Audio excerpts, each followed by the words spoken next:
selanjutnya, karena pada malam hari ini kita akan training dakwah dan salah satu ustadz terbesar yang pernah saya panggil, yakni Al-Ustadz Kiai Haji Muhammad Fadli Zaki. Tepuk tangan untuk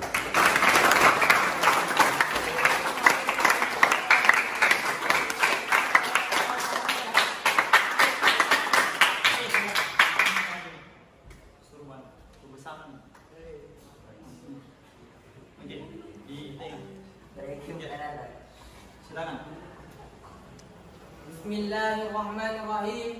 Rabbi shrah li sadri wa yassir li amri wahlul 'uqdatam min lisani yafqahu qawli. Assalamu alaikum warahmatullahi wabarakatuh. Waalaikumsalam warahmatullahi wabarakatuh. Alhamdulillah rabbil alamin wa bihi nasta'in wa ala umur dunya waddin. Wassalatu wassalam ala ashrafil anbiya'i wal mursalin sayyidina wa habibina wa syafi'ina wa maulana Muhammad sallallahu alaihi wasallam. Allahumma shalli ala sayyidina Muhammad. Alhamdulillah adalah kalimat yang sangat mulia untuk memanjatkan puji dan syukur kita atas kehadirat Allah Subhanahu wa taala, yang mana dialah yang memberikan kita begitu banyak nikmat, mulai dari lahir hingga sekarang. Jangankan dari lahir, dari tadi pagi pun hingga tidur kembali, bahkan tidur itu sendiri adalah nikmat dari Allah Subhanahu wa taala. Coba bayangkan betapa banyak nikmat yang Allah berikan kepada kita selama ini. Coba renungkan, sudah berapa banyak nikmat yang Allah berikan kepada kita. Kata Allah dalam Al-Quran, "Fabi'ayyi a'la'i rabbikuma tukadziban." Kata Allah dalam Al-Qurannya, nikmat apa lahikah yang kamu dustakan? Kata Allah. Allah telah memberikan semuanya. Allah memberikan nikmat kesehatan, Allah memberikan nikmat kesempatan, dan terlebih-lebih lagi nikmat iman wal Islam dan salawat. Dan tak lupa pula kita mengirimkan SMS, yakni SMS yang tidak pakai kota, SMS yang tidak pakai pulsa, salawat menyertai salam kepada Nabi kita, Rasul kita, kekasih Allah, yakni Nabi Allah Muhammad sallallahu alaihi wasallam. Allahumma shalli ala sayyidina Muhammad. Dialah Nabi yang diutus sebagai rahmatan lil alamin, rahmat bagi seluruh alam semesta. Dia pula Nabi yang paling istimewa dari seluruh Nabi. Saking istimewanya, namanya berada di dinding-dinding surga bersama nama Allah Subhanahu wa taala. Pada dulu Rasulullah sallallahu alaihi wasallam mengorbankan dirinya untuk apa? Untuk menegakkan kalimat la ilaha illallah Muhammadar Rasulullah. Kata Rasulullah sallallahu alaihi wasallam, "Idza lam tashtahi fasna ma syi'ta." Jikalau di dalam dirimu tidak ada sedikit pun rasa malu, maka berbuatlah sesukamu, kata Rasulullah. Allah menyuruh kita untuk bersalawat kepada Nabi. Allah menyuruh kita untuk bersalawat kepadanya. Mengapa? Karena dialah Nabi yang paling istimewa dari seluruh Nabi. Kata Allah, "Ya ayyuhalladzina amanu sallu alaihi taslima."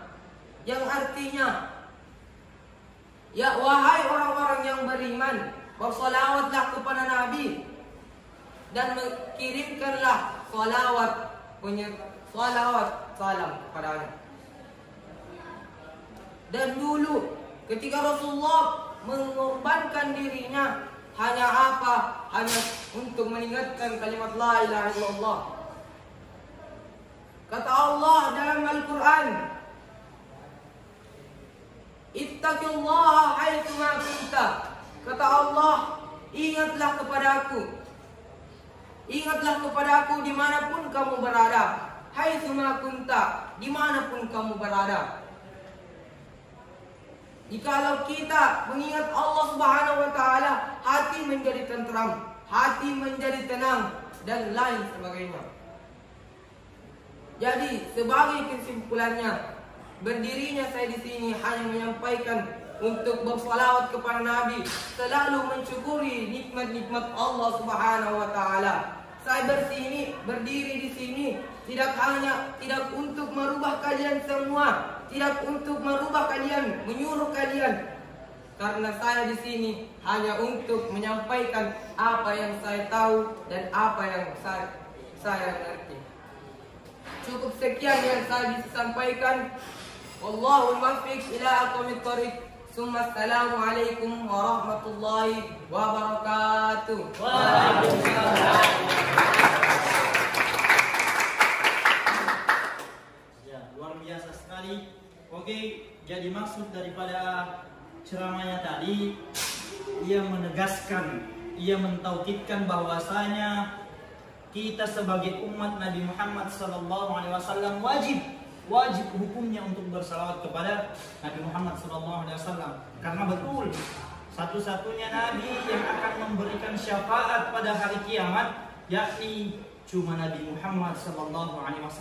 Makanya para imam masjid sebelum ia memimpin doa pasti ia mengucapkan Allahumma salli ala Sayyidina Muhammad. Oke, penampilan selanjutnya Aditya siapa? Muhammad Aditya, silakan.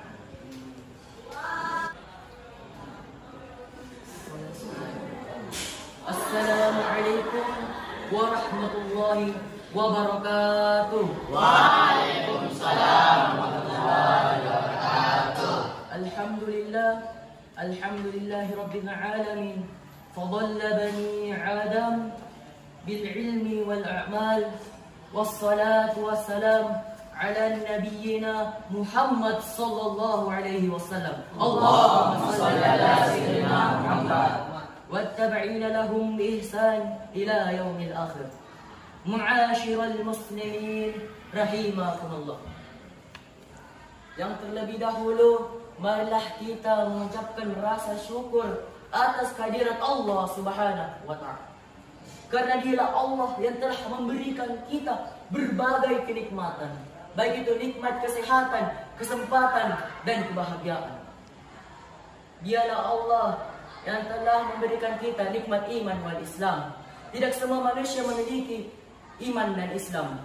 Banyak manusia menginginkan menjadi orang yang Islam, namun ia dihalangi oleh orang tua, faktor dan lainnya. Salawat dan serta salam kita curahkan kepada baginda besar kita, yakni Nabi Muhammad SAW. Allahumma shalli ala sayyidina Muhammad. Dialah Nabi yang telah membawa umat dari zaman kekafiran menuju zaman Islamiyah ini.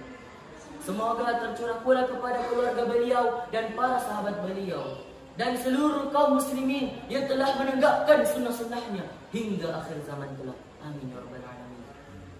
Ma'asyiral muslimin rahimakumullah. Kita mengetahui di dalam bahasa Arab kata hati disebut dengan al-qalbu, al-fuad. Kenapa hati disebut dengan al-qalbu? Karena hati berada tepat menunjukkan sesuatu pusat atau jantung dari sesuatu. Misalnya untuk Makkah al-Mukarram yang tepat berada di tengah-tengah bumi, jadi ia disebut dengan qalbu ard, hatinya bumi. Sebagai misalnya adalah qalbu yang berada di dalam hati manusia, yang berada di tengah dada manusia, yang dimana segala aktivitas berada di dalam sini. Jadi Rasulullah bersabda, begitu pula hati yang fungsinya berbolak-balik. Rasulullah bersabda, hati manusia itu lebih berbolak-balik daripada air yang bila tumpunya mendidih. Ma'asyiral muslimin rahimakumullah. Hati juga disebut dengan al-fuad karena berbagai macam pikiran, perasaan, dan keyakinan tersimpan di dalamnya. Ma'asyiral muslimin rahimakumullah. Allah Subhanahu wa taala menjelaskan di dalam surah Asy-Syu'ara ayat 87 sampai 89 bahwa Allah Subhanahu wa taala menjelaskan semua yang dimiliki manusia yang berada di bumi ini tidak akan berguna ketika ia berhadapan dengan Allah Subhanahu wa taala. Harta, anak, suami, istri, semuanya apa yang dimiliki di dunia ini tidak akan berguna ketika ia berhadapan kepada Allah Subhanahu wa taala. Yang berguna ketika ia berhadapan kepada Allah Subhanahu wa taala adalah hati yang bersih. Qalbun salim. Qalbun salim adalah hati yang suci, lurus, bersih, suci dari dosa, kotoran-kotoran hati, syubhat dan syahwat. Dan hati kotor merupakan hati yang sangat kotor, yang akan menjadi gelap dan akan menjadi mati setelahnya. Masyaallah muslimin rahimakumullah. Maka Islam mengajarkan kita agar kita senantiasa membersihkan hati kita. Jadi saya akan memberitahu kepada kalian semua sebuah ilmu pengetahuan tentang racun-racun hati. Di antara racun-racun hati yang pertama adalah berlebihan dalam berbicara. Berbicara memang enak, mengenakkan, mengasyikkan, tetapi jika dilakukan dengan berlebihan akan menyebabkan mudarat. Manusia tak sadar ketika ia berbicara, ia mengucapkan kata kotor. Karena kenikmatan bicara, ia mengucapkan kata kotor, ghibah, fitnah, dan bahkan dusta. Rasulullah SAW ketika ditanya pada para sahabat, "Ya Rasulullah, apa yang menyebabkan banyak manusia yang masuk ke dalam neraka?" Rasulullah menjawab, "Al-adwanu famu wal farju." Dua rongga yang terbuka, mulut dan kemaluan. Mulut yang digunakan untuk berbicara bisa menyebabkan orang masuk neraka. Karena kemaluan orang berzina, ia disebabkan oleh berzina karena perempuan, maka ia masuk neraka. Ma'asyiral muslimin rahimakumullah. Racun-racun hati yang kedua ialah berlebihan dalam makan. Rasulullah SAW telah memberikan kita sebuah anjuran. Ketika kita hendak makan, maka kita harus membagi porsinya. Sepertiga makan, sepertiga minum, dan sepertiga untuk nafas. Berlebihan dalam makan bukan hanya mengotorkan hati, tetapi bisa menyebabkan berbagai macam penyakit fisik. Ma'asyiral muslimin rahimakumullah.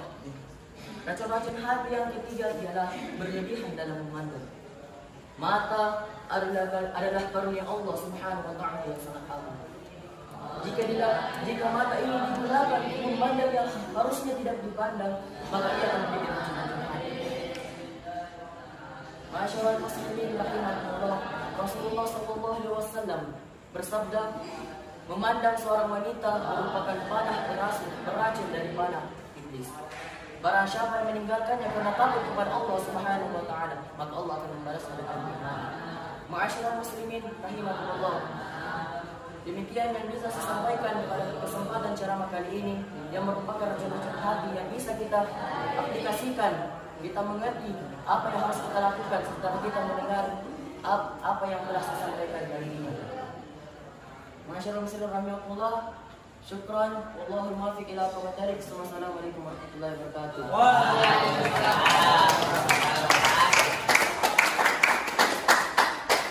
Oke, demikian pertemuan pada malam ini. Jadi insyaallah untuk yang lain persiapkan saja konsepnya. Kalau bisa siapkan satu konsep di bawah bantalnya. Baca 3 kali sebelum tidur. Dalam 1 bulan insyaallah kalian akan menguasai konsep itu untuk tampil di depan banyak orang. Oke, akhirul kalam, mari kita berdoa bersama-sama. Bismillahirrahmanirrahim. Allahumma shalli ala sayyidina Muhammad. Sayyidina Muhammad. Allahumma arzuqna Muhammad nabiyyin. Mursalin.